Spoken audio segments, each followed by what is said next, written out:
দাদা বহুদিন পর গাছে হয় না, তুই আমার কোনো কিছু খাওয়ান না তোর বাড়ি উঙ্কিয়া গাছের জন্য ডুবাডুবি করি কায় কতক্ষণ ঠাইবে। হ্যাঁ আচ্ছা ঠিক আছে, যাই আগত উঠবে হ্যাঁ তাই কিন্তু খোয়াইবে। আচ্ছা তুই তো একশো ডুবি চল। আর এটা বয়া পানি আছে। রেডি লে 1 2 3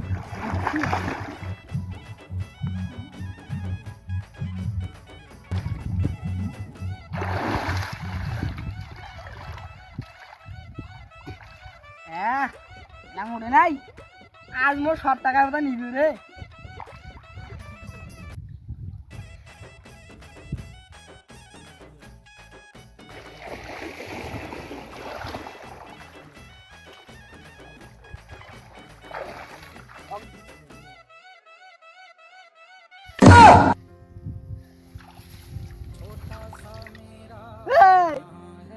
এই এই বললে ভাই